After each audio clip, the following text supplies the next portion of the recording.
Sekalian, makin kita menjaga hubungan dengan Allah Azza wa Jal, makin kental kita mendekatkan diri kepada Allah Subhanahu wa Ta'ala, makin kita paksakan, maka makin dekat Allah dengan kita.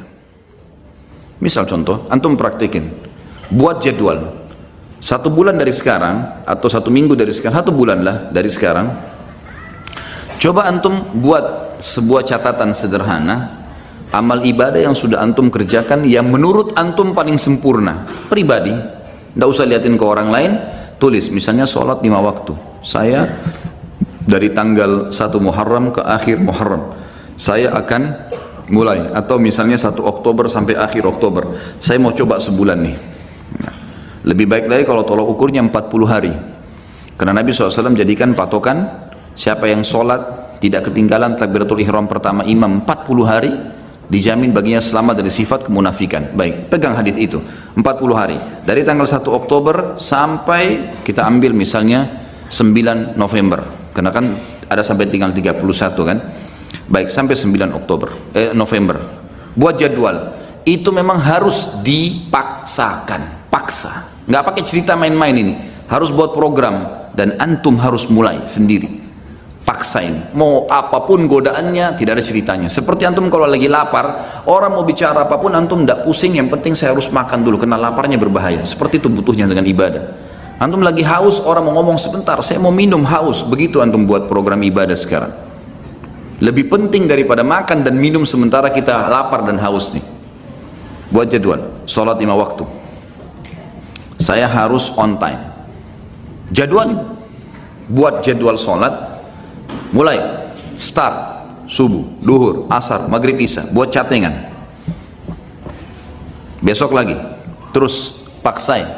Karena 40 hari jaminan selamat dari sifat munafik. Antum tidak akan pernah dusta seumur hidup, tidak akan pernah ingkari janji, tidak akan pernah khianati amanah, tidak akan pernah berbuat curang. Jaminan dari baginda Nabi SAW. Dan tidak mungkin Nabi salah, tidak mungkin Allah salah. Ada sahabat 2 orang, adik kakaknya sakit perut, datang ke Nabi SAW. Ya Rasulullah, adiknya bilang, kakak saya sakit perut. Kata Nabi SAW, minumkan madu, kasih madu. Adiknya kasih madu. Rupanya adiknya buru-buru, kakaknya masih kesakitan, kembali lagi ke masjid. Ya Rasulullah, kakak saya masih belum sembuh. Apa kata Nabi SAW? Minum lagi, cari obat lain? Tidak. Nabi ajarkan sebuah konsep dasar ini.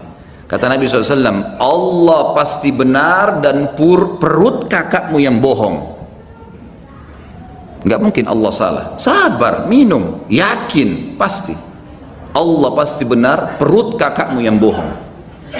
Penanaman akidah yang luar biasa, harus difahami ini. Buat jadwal, saya belum pernah baca Quran sehari. Baik, sekarang baca. Lebih mudah bagaimana? Habis sholat, buat jadwal ini coba. Setiap habis sholat teman-teman, habis zikir, jangan berdiri. Hitung pakai stopwatch, 5-10 menit, tidak usah lebih. Antum buru-buru 5 menit saja. Buka Quran, baca. Pokoknya baca. Kalau antum bisa baca 2 lembar setiap habis sholat, 1 lembar, 2 lembar, sampai isya itu berarti bisa 10 lembar per hari. Atau kita ambil ayat lah, 10 ayat habis sholat. 1 hari antum punya 50 ayat. Apalagi kalau antum bisa 20 ayat, bagus kan? 20 ayat subuh, 20 ayat duhur, 20 ayat asar, 20 ayat maghrib, 20 ayat isya. Kalau ada yang lewat, misal maghrib gini ada taklim, habis isya nanti saya double jadi 40 ayat, atau sebelum tidur. Pokoknya 1 hari target saya 100 ayat misal. 100 ayat sehari teman-teman, 6.000 lebih ayat Al-Quran. Itu bisa antum khatam cepat sekali, hanya baca. Harus paksain.